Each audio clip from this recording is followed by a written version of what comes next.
Welcome back to Ellie Scrubs In. This is part 2 of our bonus laparoscopic instrument guide. And today we're diving into the tools that take laparoscopy from basic to advanced. We've already covered access, visualization, and dissection. Now it's time for the big players, the devices that close, clip, cauterize, and control the field. From precision needle drivers to high-tech energy devices like the Harmonic and LigaSure, these instruments are the backbone of modern minimally invasive surgery. Let's scrub in and keep going. Ultrasonic Scalpel. The ultrasonic scalpel, often recognized under brand names like the Harmonic Scalpel, is one of the most advanced tools in laparoscopic surgery. Unlike monopolar or bipolar devices that use electric current, this scalpel operates through ultrasonic vibrations at high frequency, approximately 55,500 Hz. These vibrations cause protein denaturation within tissue, allowing for simultaneous cutting and coagulation with minimal thermal spread. This makes the ultrasonic scalpel a game-changer in delicate dissections, vascular fields, and procedures involving inflamed or friable tissue like laparoscopic cholecystectomy or oncologic resections. An ultrasonic scalpel typically includes a long, thin shaft with a titanium blade at the tip, a blade that vibrates longitudinally, not laterally, with a displacement of 50 to 100 microns, a clamp arm that compresses tissue against the vibrating blade, a generator that powers the handpiece and regulates energy delivery, and a trigger or dual button system to activate energy in low or high power modes. Some models also allow rotational control of the blade tip for enhanced maneuverability, which is especially useful in confined spaces. Because it does not require grounding pads, the ultrasonic scalpel is particularly useful in patients with pacemakers or implanted electrical devices. When using the harmonic, grasp tissue lightly. Compression is part of the coagulation mechanism. Use short activations for controlled cutting. Longer activations increase the coagulation zone. Angle the blade slightly away from critical structures like nerves or ducts, even with minimal thermal spread. Precision is key. For larger pedicles, activate gradually along the tissue bundle rather than trying to seal all at once, and always allow a cool-down pause between consecutive activations to prevent shaft heating and tissue charring. The tool does not rely on electricity passing through the patient, so there's no current arcing. This makes it safer around metal clips, retractors, or staples. Pearls. No electrical current passes through the body, reducing the risk of stray burns, and thermal spread is minimal, 1 to 2 millimeters, ideal for narrow dissections. There is no smoke plume like with electric cautery, providing better visibility and fewer interruptions. The Harmonic can cut through dense tissue and vessels up to 5 millimeters while maintaining hemostasis. Pitfalls. The blade tip gets hot, although it doesn't burn via current. Prolonged use can still cause thermal injury. In very bloody fields, performance can drop. Coagulum buildup may reduce efficiency, so clean the jaws often. Repeated use without pause can lead to thermal conduction through the shaft, risking tissue burns at unintended sites. Specimen Retrieval Bag. The Specimen Retrieval Bag, also known by the trade name Endo Catch, is a critical laparoscopic tool used to remove tissue or organs from the abdominal cavity while maintaining sterility and preventing contamination. It's a collapsible synthetic bag that enters the body through a trocar and expands inside the cavity to capture the specimen, like an appendix, gallbladder, ovarian cyst, or lymph node. Its importance cannot be overstated. In laparoscopic surgery, where access is limited, removing tissue safely and cleanly is both a technical and infection control priority. Most specimen retrieval bags come preloaded in a long, tubular introducer designed to fit through a 10 to 12 millimeter trocar. Once inside the abdomen, the surgeon activates a mechanism, usually a plunger or slider, that deploys and opens the bag. The bag itself is made from a strong, flexible polymeric material that resists tearing and minimizes fluid leakage. Some models come with a metal or memory wire ring around the opening, which helps maintain the bag's shape once deployed. This creates a stable mouth that stays open for easy specimen insertion. Once the specimen is inside, the mouth is closed, either by pulling a drawstring, twisting the introducer, or manually folding the opening, and the bag is then carefully withdrawn through the port. It's also used during morcellation, when larger specimens, such as fibroids or the uterus, are broken down into smaller pieces within the bag before extraction. Deploy the bag in a large working space, and make sure your camera is zoomed out and your grasper is ready before deploying the bag. Deploying near bowel or adhesions can lead to entanglement or accidental puncture. Grasp the tissue with atraumatic forceps and guide it gently into the open mouth of the bag. Avoid dragging it against the edges, which can cause tearing or rolling of the bag material. Close the bag fully before extraction and confirm the drawstring is cinched or the bag is sealed. Leaving the bag even partially open can lead to specimen spillage, especially if the contents include bile, pus, or tumor cells. If the specimen is too large to retrieve through the original trocar, consider removing the port and enlarging the incision slightly, or using a separate extraction site. Always pre-check the bag deployment outside the body before insertion. Ensure the mechanism is smooth and that the bag isn't twisted or stuck in the introducer. Never force extraction. If the specimen is too large or the bag snags on fascia or the port, forcing it can rupture the bag, potentially spilling bile, stones, tumor cells, or infected fluid. Watch for entrapment. Loose tissue, omentum, or instruments can accidentally get caught in the bag or drawstring. Inspect carefully before closure. Endoscopic clip applier. The endoscopic clip applier is one of the most critical tools in laparoscopic surgery, used to securely ligate vessels or ducts without suturing. It delivers preloaded surgical clips, typically metal, like titanium or polymer, to occlude structures such as the cystic duct, cystic artery, or other small caliber vessels. These clips allow surgeons to quickly and reliably control bleeding or bile flow, making procedures faster, safer, and less dependent on advanced intracorporeal suturing techniques. The clip applier resembles a long pistol grip or scissor handle device with a slender shaft, designed to fit through a 5 or 10 millimeter trocar, depending on the clip size.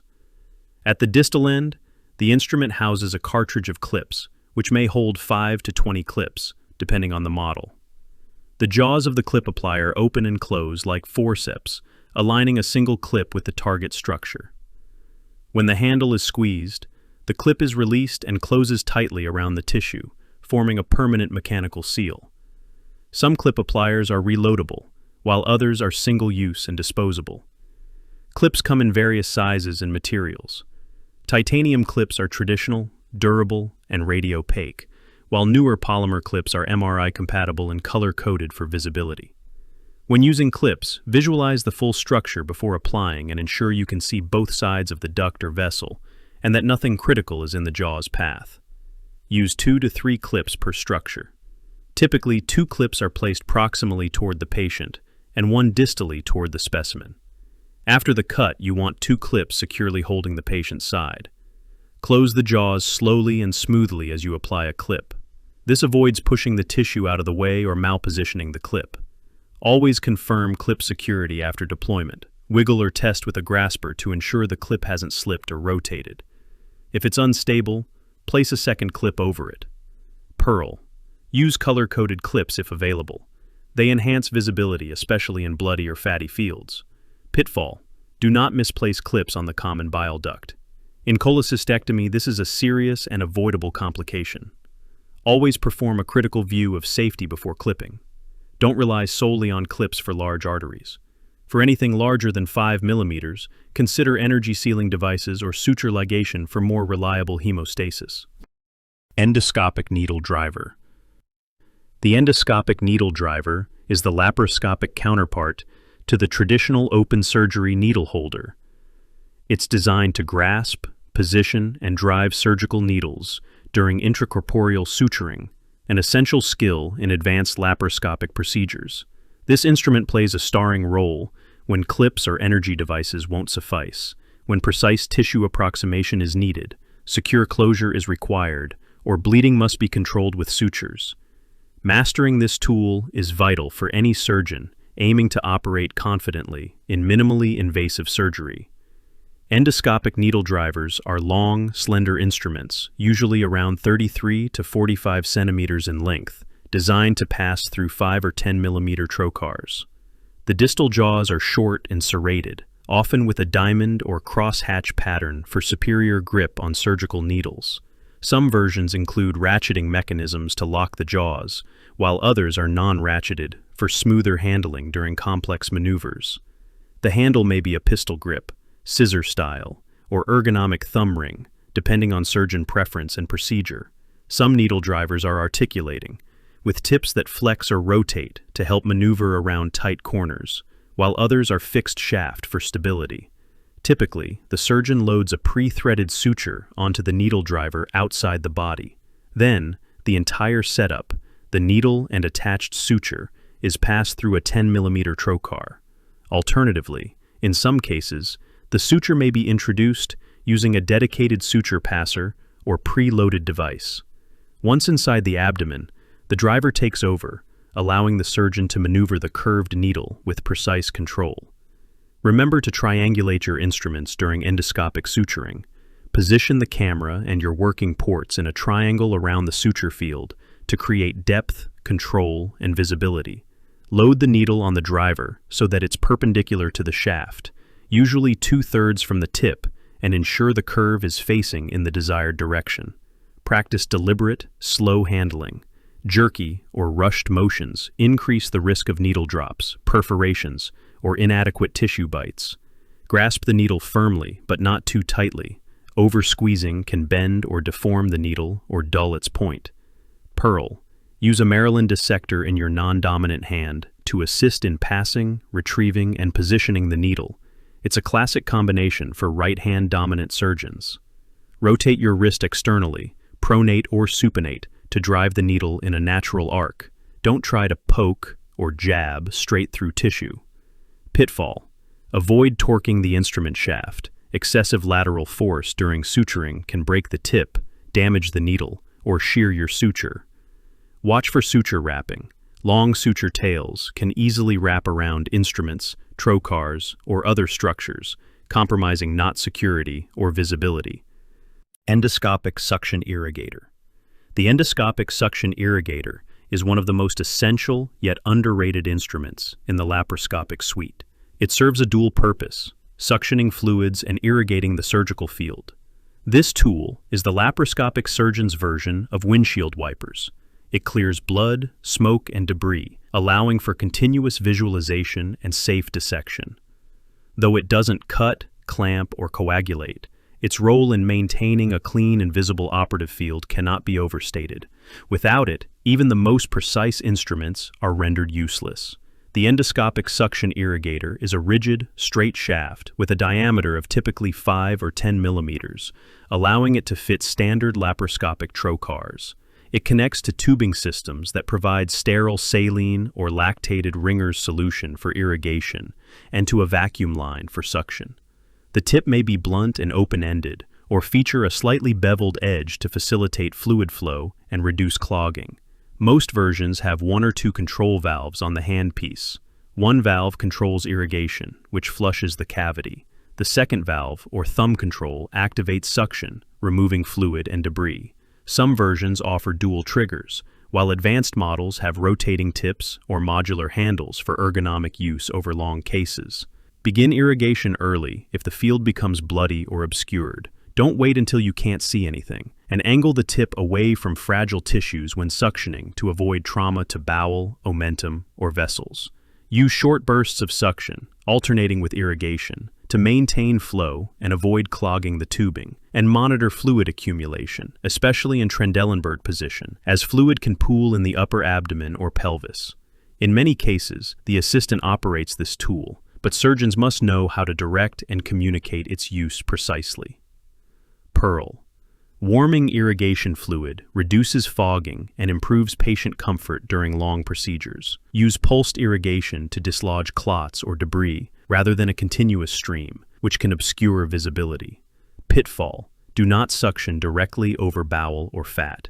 The negative pressure can cause it to collapse into the tip, leading to tissue injury or clogging. Keep an eye on tubing placement. Tangled or kinked suction or irrigation lines can suddenly cut off your flow and disrupt the case. Advanced Bipolar Sealer.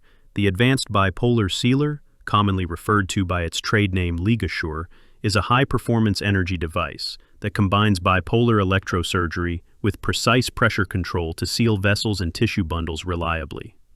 Unlike standard bipolar graspers, LigaSure's advanced algorithm controls both current delivery and jaw compression, allowing it to fuse vessels up to 7 millimeters in diameter, a capability that revolutionized vessel sealing in both open and laparoscopic procedures.